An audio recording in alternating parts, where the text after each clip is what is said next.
Welcome to the Center for Strategic and International Studies. We're here for a conversation with the Director General of the International Atomic Energy Agency, Rafael Grossi, who was just reappointed by the IAEA Board of Governors for another 4-year term as Director General. Congratulations. Congratulations also for a somewhat recent World Cup victory for Argentina. Director General Grossi oversees the IAEA at a critical period in the organization's history. Obviously, we've got major war taking place around nuclear power plants in and around Ukraine. Director General Grossi is here today to describe the efforts to safeguard these critical facilities from that ongoing war in Ukraine. The protection of power plants in Ukraine is not the sole issue concerning the IAEA at the moment. The Director General recently traveled to Iran and is overseeing the agency's verification and monitoring responsibilities related to the Joint Comprehensive Plan of Action and the ongoing concerns about Iran's nuclear program. The agency is also continuing to work closely with AUKUS partners to develop detailed verification arrangements for Australia's acquisition of nuclear-powered submarines. So, just to be clear, ongoing war in Ukraine, Iran, nuclear weapons, and AUKUS all in the news on the front pages of most newspapers this week. So you're operating in a very hot environment.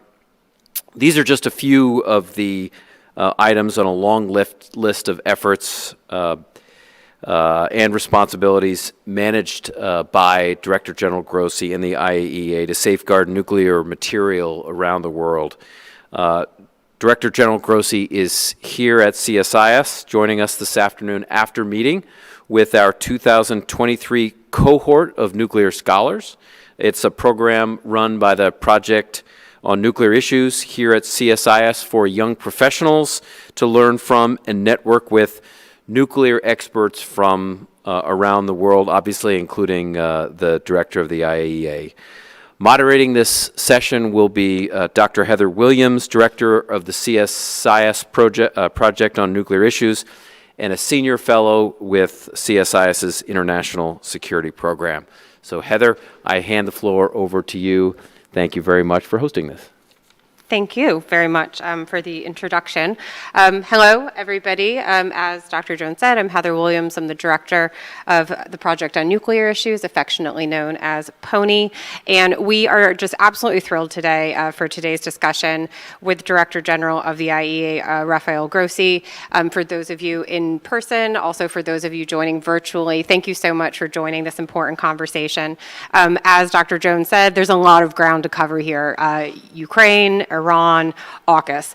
Before we dive into all of that, just a couple quick housekeeping items. The first is I do need to share with, for those of you in the room, our building's safety precautions. Overall, we feel secure in our building, but as a convener, we have a duty to prepare for any eventuality. I will serve as your responsible safety officer in that event. Please follow my instructions should the need arise. And so finally, please take a moment to familiarize yourself with our emergency exit pathways. There. For the question and answer portion, so Director General Grossi will provide some opening remarks, and then we will open it up for a wider discussion. If you are in the room and wish to get involved, please raise your hand and a member of the PONI staff will bring you a microphone. If you're joining us online, please send in questions using the Google form that is located on the webpage for this event. So with that out of the way, I am thrilled to get this conversation started. IAEA Director General Rafael Grossi assumed office on December 3rd, 2019, and was just reappointed for his term. DG Grossi is a diplomat with more than 35 years of experience in the fields of nonproliferation and disarmament. In 2013, he was appointed Ambassador of Argentina to Austria and the Argentine representative to the IAEA and other Vienna-based international organizations. Before assuming office as the IAEA's Director General, DG Grossi was President-designate of the 2020 Review Conference for the Nuclear Nonproliferation Treaty, which didn't end up happening until 2022. 2002, I believe. But from 2014 to 2016, he also served as president of the Nuclear Suppliers Group. And so we're just thrilled to have somebody of his expertise and background at such a timely moment to join us and talk about these issues. And with that, I will turn it over to you, and please feel free to use the podium. Thank you very much. Good afternoon. Good afternoon, everybody. Heather, great to be with you again and to see you in your new capacity. Congratulations. And also those here in the room and online. In these troubled times, it's good to be in centers of thought and analysis, like the CSIS and PONI in particular, to be able to explain what we are trying to do about some of these problems, and also to get some of your feedback, your comments, your questions, that certainly help me be better in what I'm trying to do. I think that in your words of introduction, you were listing a number of issues, all of them making the headlines every day. And this brings us to the realization of the IAEA is an institution, as an international organization, playing a role, maybe not at the center, but playing a central role in all of them, is the expression of the will of the international community to find spaces for convergence. When the IAEA was created, incidentally, and we are going to be celebrating that in a few months' time, but after a seminal statement pronounced 70 years ago, in 1953, precisely, and now we are starting 2023, was on this concept that saw the light here in America, of having this tremendous opportunity of nuclear science and technology for peace and for development. And then the mission evolved, taking us to where we are today, where the institution is able to contribute to prevent crisis and hopefully the worst consequences of war, and to prevent situations to get worse, like in the case of Iran and in other places where proliferation questions are being raised. Not to mention, I think here we might add our role, or the role that we are playing and can play in terms of the energy crisis and the energy security crisis, which are two different things. And on both, the IAEA has an important role to play. And I always like to remember, even if I am in an august circle of strategic thinkers, that the IAEA does a lot of good to improve the lives of millions across the planet, providing cancer care through nuclear medicine, through radiotherapy, giving countries hope in terms of their agriculture, water management, and other things. Don't forget that, because those elements are also as strategic thinkers, because these elements are also part of the behavioral response of communities across the world to the IAEA and to what the IAEA means for them and can do for them. I would say this is a moment where our generation is confronted with this amazing convergence of all these crises all of a sudden. We need wisdom to respond to them, and we need to have the tools to address them. And the IAEA is one of them, just one of them, but I believe one that can do a lot of good in facing all these situations.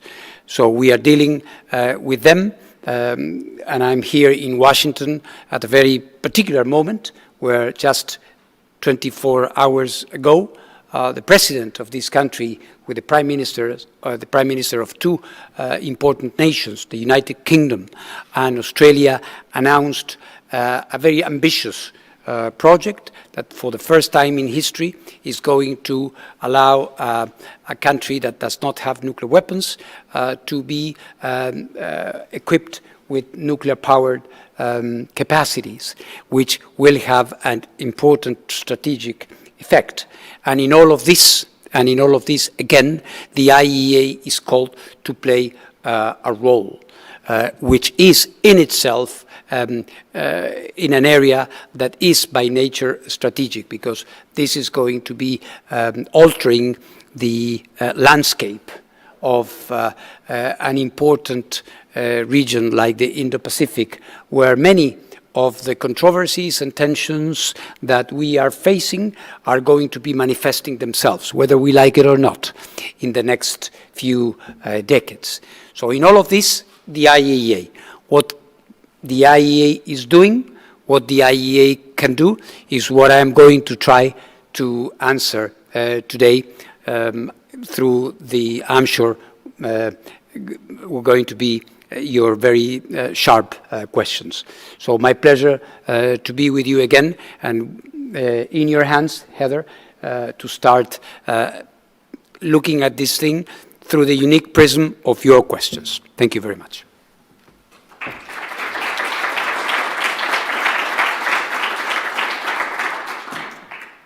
Well, thank you very much for setting the scene and continuing to engage with these really difficult questions. So I have a couple questions for you to get us started. We'll start with Ukraine. Yes. I believe it was last week you gave a speech in which you warned that the international community was being complacent about nuclear safety and that we were rolling the dice. And it was some of the most emphatic and strongest language that I've heard you use yet about concerns about nuclear safety and security. And so I was wondering if you could reflect on that a bit and say, why do you think we're complacent? Where is that coming from? And what needs to be done to combat that complacency about nuclear safety and security?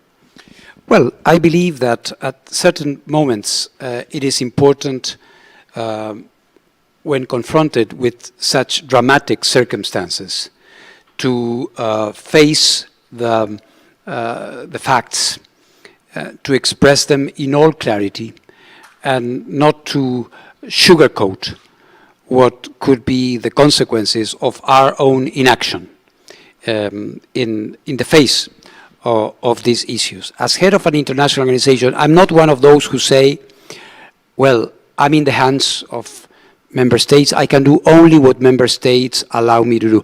This is not the healthy dynamic that you must have in an international organization when you have a responsibility on behalf of these countries under their authority, of course, but where you have to play your role in the metabolism of that dynamic. So I have a mission, I have a statute, I have responsibilities, and it is up to me to tell my member states, let's pause for a second and let's do something about this. Of course, this thing to be done must be politically possible, viable. And my impression is that we have viable solutions on the table. And I've been working on a proposal to provide protection to the plant for many months. And I felt last week the sixth time where the largest, biggest nuclear power plant in Europe was being cooled through emergency diesel generators, that we shouldn't be in that position, that it is not needed to be in that position. And that we as IAEA and member states of the IAEA could support the efforts of the Director General to put us in a better position. We are not pretending to end the conflict here. We are not pretending to, by some magic, give the plant back to its legitimate owner, which hopefully will happen in a not too distant future. But we have a problem that we need to solve, and there is an immense risk. And I wouldn't be doing any service to my office or to the international community if I was to simply let it pass as something that, too bad, is not happening. It is, these member states, they are stubborn. No, it is my responsibility to continue pushing, to put viable ideas on the table, to explain how this can work, and also to get the necessary support. So it was in this sense, and it was, I would say, a collective complacency. I'm not above anybody. I'm part of that, and I'm also telling to myself, how come that you are not able to convince, that you are not able to make things clear, to make things possible for countries to agree. So it's a dynamic. It's a dynamic that must be leading to an outcome. And we are not there yet.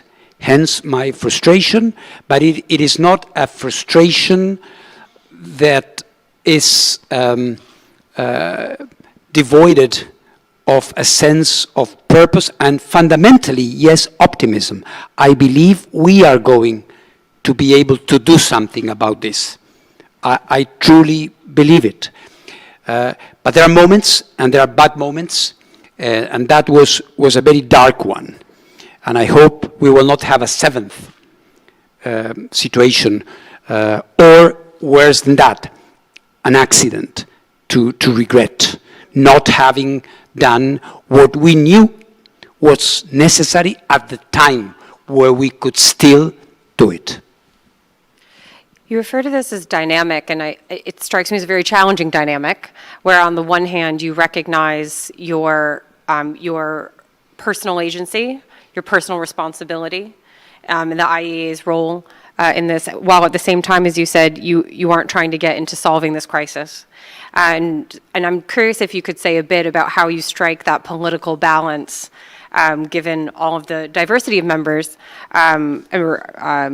contributors to the IAEA, and that sense of responsibility that you feel. So basically, how do you walk the political tightrope?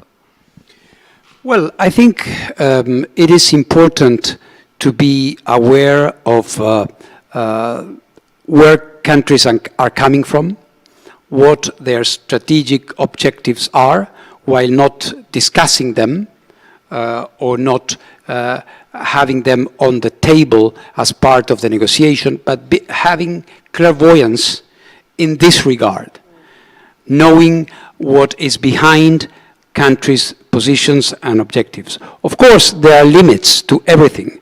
And when the IAEA, and it has happened in the past, when the IAEA has needed to call out behavior, non-compliance with obligations, it has done so. The incredible situation now is that we are doing it in the midst of a war. This has never happened before. But does this mean that we cannot do it? No, it shouldn't. Sometimes when working on issues with my team and with experts, the argument is made, it has never been done before. Well, yes. Have we ever seen a conflict like what we are having in Ukraine before? I don't think so. Do we believe that the instruments we have are inadequate to deal with that? No. Certainly not. Walking this political tightrope is inevitable. You also need engagement, your personal engagement. You are there to assume the responsibility, which includes failing, maybe, which includes paying the price of your political, your personal capital to be on the line. But this is what is essential. It's a clear, and here, you know, thinkers like you help a lot in our work. We read, we study, we analyze, we weigh what is at stake. But we know that we are not analysts. That's not our role in the process, and we have to come with alternatives and solutions. One of the things I always try to do is never lose the initiative. And that, in my professional life, you were saying that bio 35, unfortunately is close to 40 now, years of work in this, is that when you know what you need to do, you have to take the initiative. You have to be always putting forward alternatives. Nobody's going to do it for you. There's always going to be a good excuse not to do something. So this is, I believe, in particular in a moment like this, where we have all this multiplication of crises, not to stay in awe in front of all these things, and on the contrary, show that the IAEA is going to respond. The IAEA is not going to stay away from things. The IAEA is going to be deployed all over Ukraine if the facilities in Ukraine are at danger. And then the price tag for doing some folly is much higher than it would be if the IAEA would be, or its Director General would be tweeting from the Danube on what is going on. Thank you for that. Also, thank you for, it sounds like an openness on your part and at the agency to outside ideas and to solutions wherever they come from. It's always nice to hear as a think tanker that people read think tank reports. So that's helpful. I want to shift to AUKUS, if we can. Yes. There was a story in Reuters in September reporting that the IAEA was, quote unquote, satisfied with US, UK, and Australian engagement and cooperation on nuclear non-proliferation. At this stage, would you say you are satisfied with US, UK, and Australian engagement? And just really any reflections on the agency's role and engagement with US, UK, Australia in the AUKUS agreement thus far? Well, again, we are breaking new ground, all of us, including the AUKUS countries, and they know it. They know it.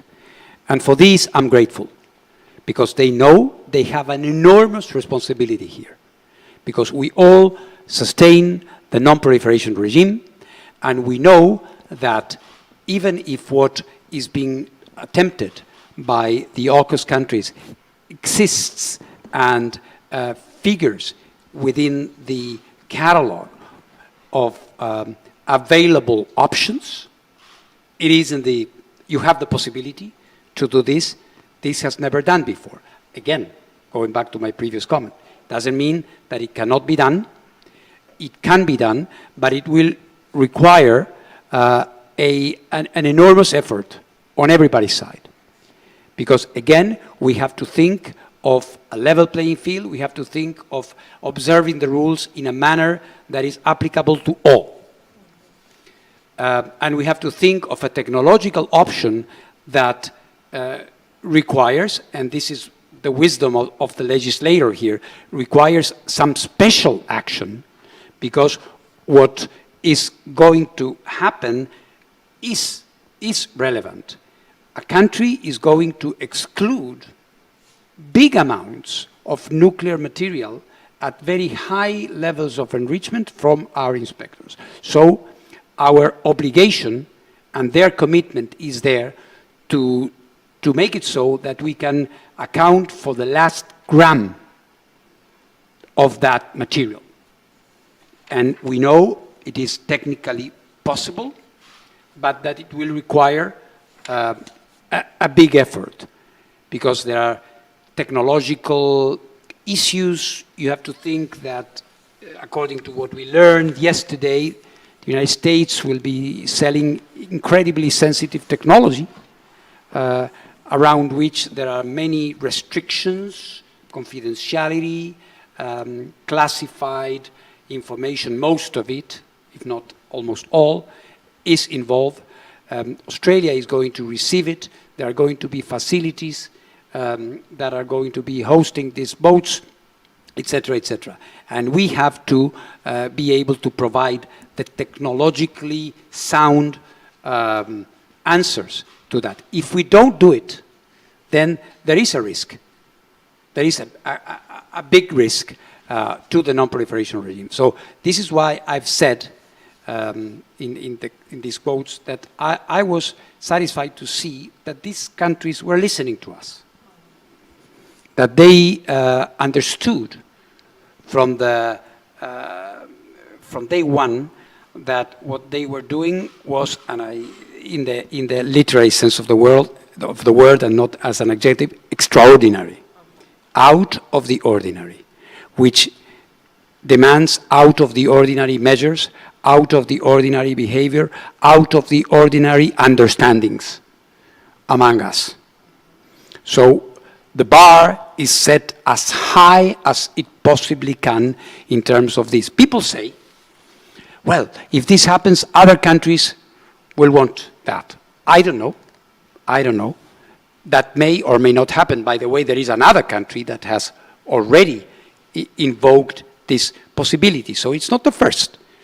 The letter I got yesterday from Her Excellency Ms. Penny Wong, the Foreign Minister of Australia, is not the first I receive in this regard. So the agency is already embarked, to use a naval analogy, in this thing. It's going to take an effort. I believe that if we put the best of all of us, we can do it. But of course, we will have to go through it. I cannot, and I think nobody would expect me to say now, it's going to be fine. We have a lot of work to do. The conditions are there. I see the political commitment. I see the seriousness. You heard President Biden yesterday. You heard Prime Minister Albanese, with whom I have spoken about it. We heard Prime Minister Sunak as well. They are aware, and their teams are also ready. It's a tall order. We have to work. There is a lot of work ahead of us. Thank you for that. And just until you said that you are satisfied that these countries are listening, that they understand the seriousness and the extraordinariness of it and responsibility. Yes.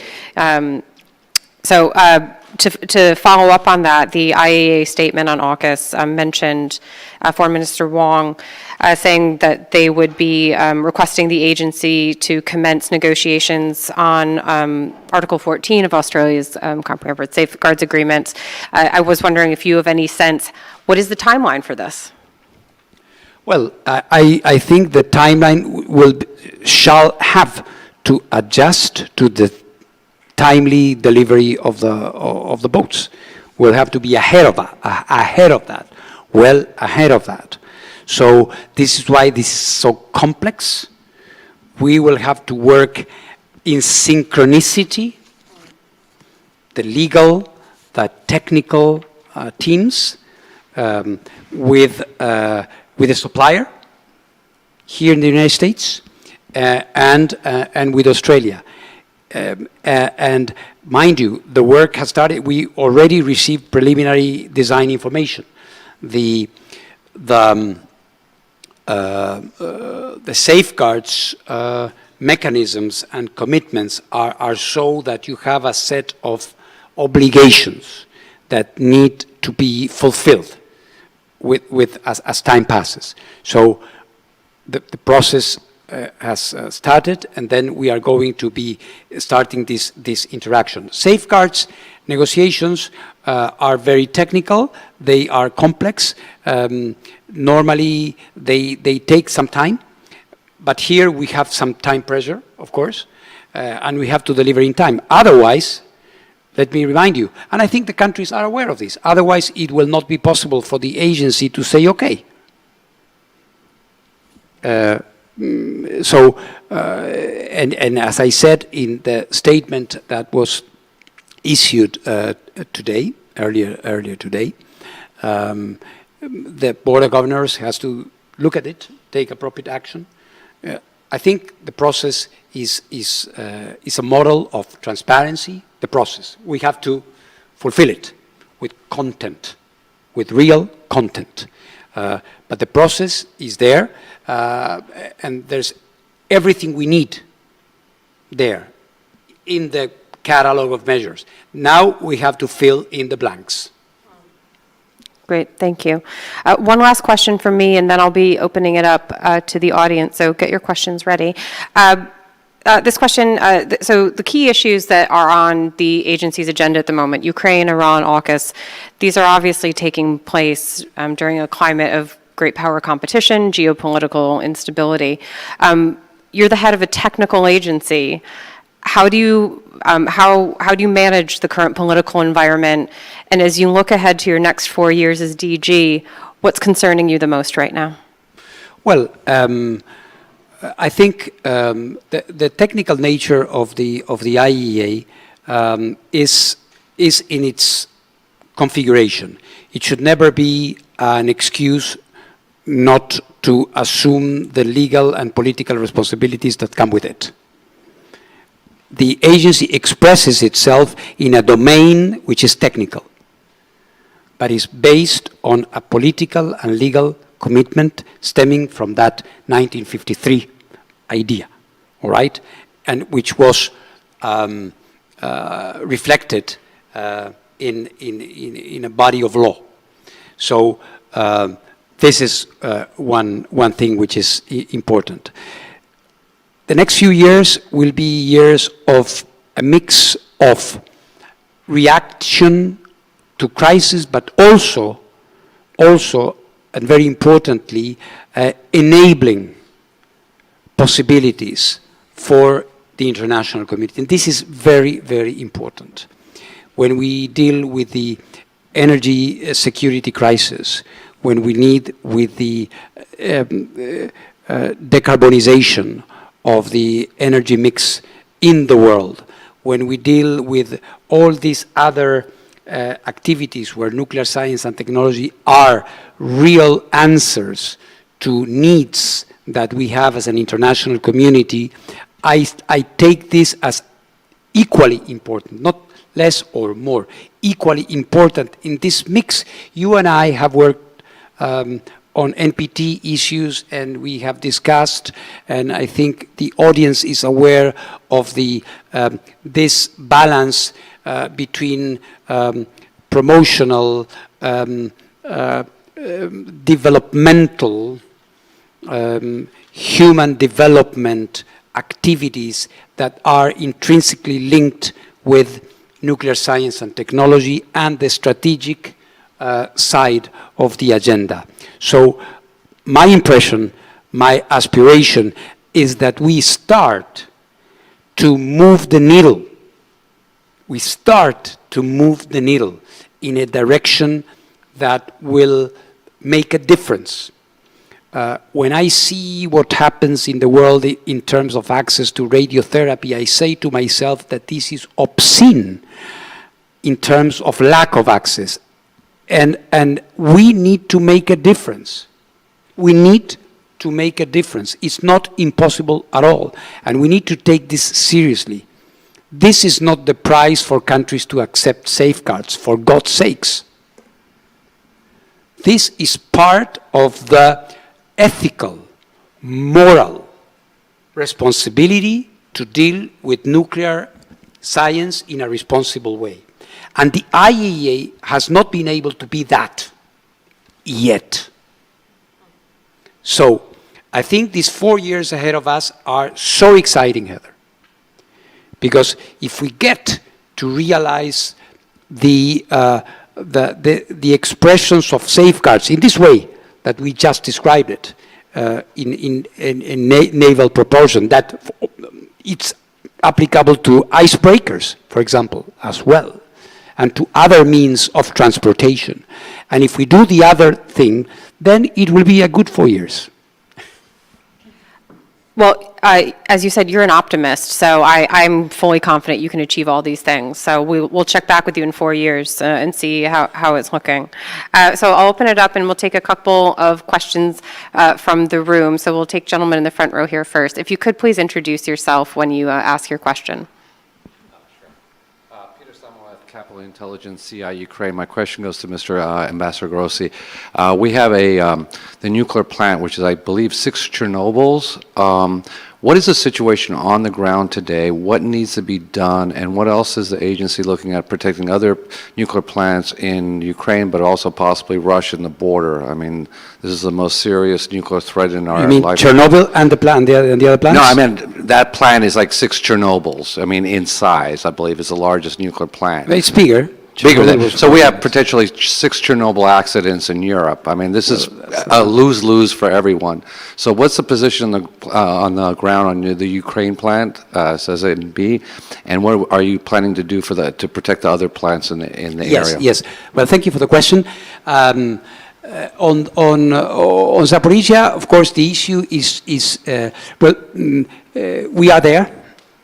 We have ISAMS, which is our mission. Our experts are there and have been there already 6 rotations, which is incommensurably important because we not only are there to inform, which is in and by itself a huge gain for all to be able to have impartial eyes, informing what's happening or what's not happening. At the same time, we engage very actively with the operators there.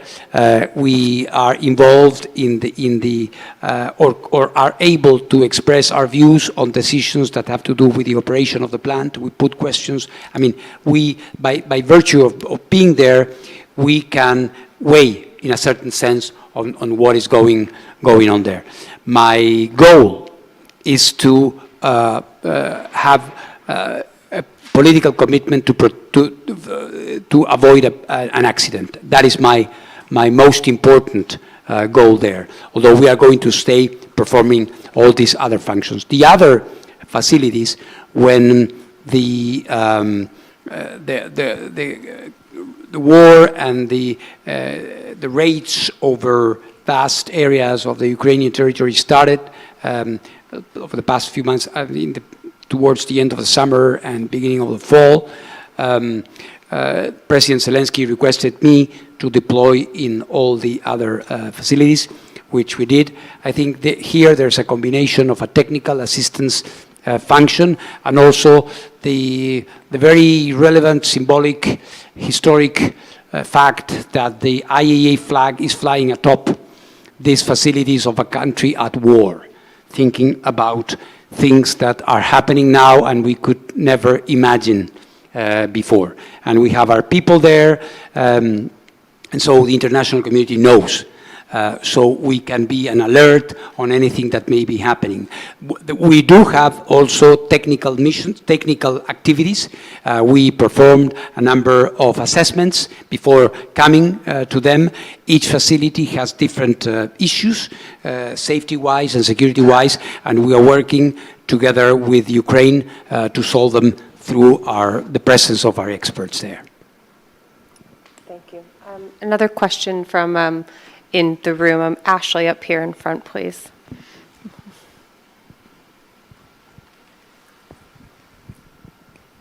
Hi, thank you. I'm wondering if you could identify the key impediments standing in the way of the IAEA being able to actually implement this safety and security zone in Zaporizhzhia. Well, I think it's no surprise that it's difficult to get to any kind of commitment when you have war, and in particular in this area you have active combat ongoing. It's the front line, literally. I've been there. So on one side of the river it's the Ukrainians, on the other side of the river is the Russians. So it is war in all its graphic strength that you can see. It's palpable. When you put ideas on the table and concrete proposals involving certain commitments and behaviors, it is obvious that it's not going to be easy. This negotiating table is a bigger one now with military. When I go to Moscow or to Kaliningrad or to anywhere, or when I'm in Kiev with my Ukrainian natural interlocutors, I have military in front of me. I have diplomats as well, and I have nuclear people, and I have legal experts, but I have, unfortunately, an ever-growing number of people in green in these negotiations. So these conversations, which are of course confidential by nature, have lots of ingredients having to do with the military activity ongoing there, and how different options and possibilities would be affecting these activities. So this is why it is not as straightforward as it could be. One could ask oneself the question, well, it should be straightforward. I mean, don't shoot at the nuclear power plant. But of course, there are a number of associated consequences that need to be weighed. That being said, I'm frustrated, but I don't dismay. I continue. I'm very stubborn. From online, we're getting quite a few questions about Russia. So yes. I'm going to group some of these together. Okay. One of the questions is about whether or not the war in Ukraine has impacted Russia's cooperation with the IAEA on issues beyond Zaporizhzhia. But then also a question about what role, if any, Russia and China have been playing in the JCPOA. And if you believe that they would assume a greater diplomatic role if Iran does enrich up to 90%. Well, to start with the last part, I would say, Russia, China are part of the JCPOA partnership, if I can call it like that, still. And I think they have been, with their own national nuances, they have been playing a role to try to revive the JCPOA. Every country, of course, sees things differently, and quite obviously, with growing tensions and unfortunately this cleavage within JCPOA partners among the Western side of the group and Russia and China, this, of course, has had an impact in the dynamic of that process. But I would say they have been working like the others, again, with their own particular approaches towards the common goal. The other part is an issue that has been put on the table. Many believe that given the war and what's ongoing, there should be a decreased presence of Russia, and some have gone to the extreme of proposing that they are expelled from the organization. Well, these are international organizations that have procedures to do that. I cannot decide myself to exclude a country from the policy-making organs or from any other instance in the organization. Of course, this creates tensions. This is unavoidable, that tensions exist. We have to deal with them. I have to be prudent in my decisions. I'm sending people, I'm sending teams of, not only to Ukraine, or to all over the planet. I have teams of inspectors, so I have to exercise good judgment, a clear idea of what is best suited and suitable to achieve the goals that we need and that we want to achieve. But let us be reminded of the fact that in the 20th century we had many instances of armed conflict involving nationals of countries involved in these armed conflicts. And we need to protect the idea, the noble idea of the international civil service. It can sound naive, and people talk about spies here, there, but it can be done. It must be done. And we have to, again, we have to navigate these waters as good as we can, always respecting our legal framework, which is, at the end of the day, what will ensure that there is a guarantee of fairness. Thank you for that. And very quotable, protect the noble idea of the international civil service. I quite like that one. I'll take another question from in the room. In the back, Reja, please introduce yourself. Sure. Hello. Thank you. First, thank you so much for just your commitment to the non-proliferation regime. It's truly inspirational. My name is Reja Yunus. I am a PhD student at Johns Hopkins University CSIS. And my question actually comes out of what you were saying about how a lot of what is going on is a reaction to the midst of war. And so I'm wondering what lessons you've personally taken away from Ukraine, from the Ukraine war, in terms of future grand strategic long-term planning for the IAEA and future crises. And my second question actually comes out of Heather's question. She asked you what you're most concerned about, but what makes you most hopeful? So that's something I'm curious about. Thank you. Well, I'm learning every day. I'm learning every day. I'm seeing things that I could have never imagined before I became Director General. The need to, I would never imagine that I would be dealing with my technical experts working in occupied territory and doing that in accordance to terms of reference being agreed with the legitimate owner of the plant who does not have any authority on the plant, while juggling with a workforce of Ukrainians under Russian management. To cite just an easy example of what we are dealing with here. So I'm sure that we are going to have lots, and we are already having lots of lessons that we are learning, that we are incorporating into our own planning, into our own decision-making.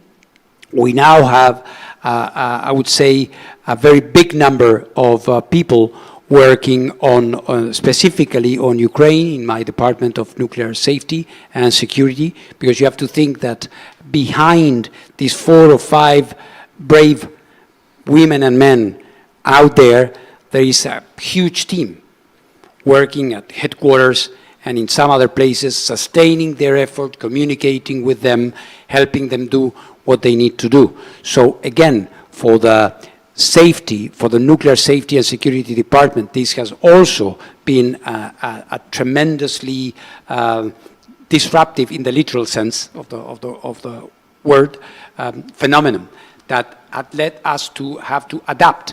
And we have a day job, all right, which is the rest of the world. And we cannot, when we have a problem in another country, we cannot say, sorry, come later, we are busy in Ukraine. So we have to be everywhere. And we can. Yes, we can. We can. Of course, it takes longer hours, it takes more work, but we have to be an agency which is not only there for the easy times. Especially, we deliver a service, and we have to be there when the going gets rough, and to provide some comfort in the sense that you know that there are people there, and our Ukrainian friends know that there are people there watching, trying to help, trying to assist, and doing this kind of work. You know, one very moving thing that we have with our missions is that the people there at the plant say, don't leave us, stay, stay. So we need to have this in mind. all the time. So if that doesn't make you change the way you work, what can? But we need, and we do it. There is to go from these affirmations to realities. We're working on the Committee of Safety Standards. We are adapting, we are twisting, we are fine-tuning all these things. The other part of your question was in the face of those circumstances. Well, this is what makes me optimistic, is that we have an agency that has reacted, showed it could react, and not like when Chernobyl happened or when Fukushima happened, go afterwards, do some report about it. Yeah, that's okay. We always need reports. You know, the head of an international organization has to say that. We need many reports. Yeah, but we need to be there when things are happening. And perhaps our reports will tell a better story. Thank you. I think I'll take one or two more. Right here, please. Thank you very much, Director General. I'm George Sparrow. I'm the Liechtenstein ambassador here in the United States. My question goes back to your work in Zaporizhzhia, because, I mean, aside of many things that this situation comes with, attacking a civilian nuclear power plant is also a serious violation of international humanitarian law. And of course, we expect accountability as for the many other violations that happen in Ukraine. Do you see a role for the IAEA to contribute to judicial processes, be it by Ukraine or international mechanisms, to provide accountability and to, in a way, strengthen the legal framework on which you rely, again, very much yourself in the future? Thank you. Well, I would say when we go and do something like this, we do it with a certain idea, but according to certain terms of reference, which, by the way, we agreed with Ukraine, because it's a Ukrainian facility. So we are centered on our nuclear safety and security mission. This is what we need to do. And perhaps if I manage to have something on the protection of the plant, we might be able to be reporting more accurately on some aspects more related to military activities at the plant. That being said, it's not in my nature to avoid problems when we can help, without mixing pears and apples. I will simply mention that when we could work, for example, for the release of some Ukrainian staff, we did it, and we managed to help. So, but this is very delicate, you may understand, and to be efficient, we have to be prudent, but we are never indifferent, let me put it like that. And I think we'll take another one. Michael, here, please. Good afternoon, sir.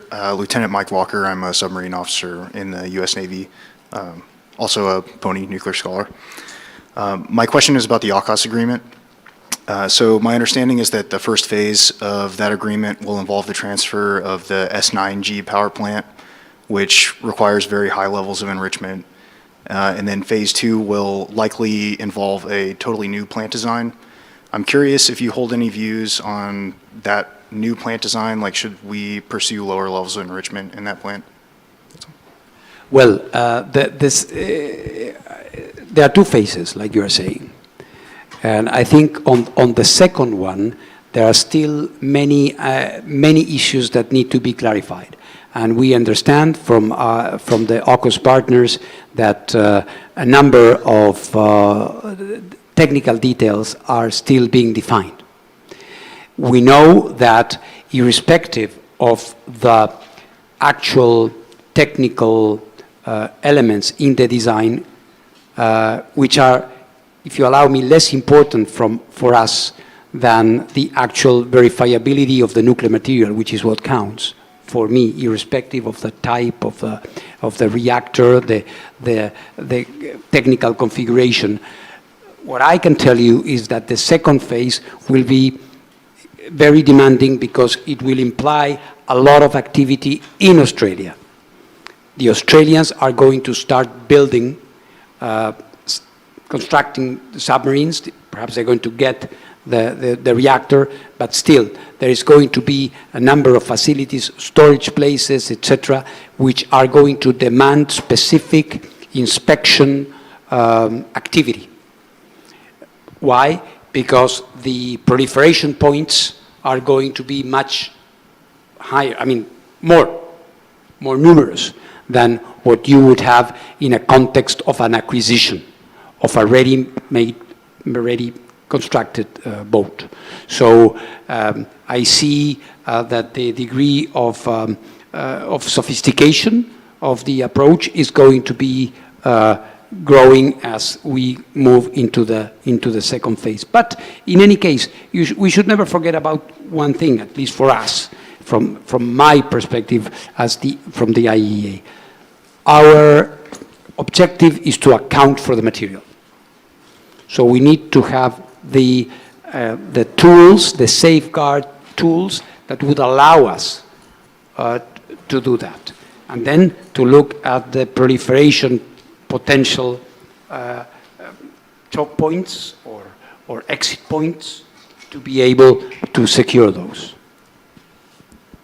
So last question is going to be a gentleman in the middle here, and then we'll wrap up. We only have a couple minutes left, but I wanted to squeeze in one more.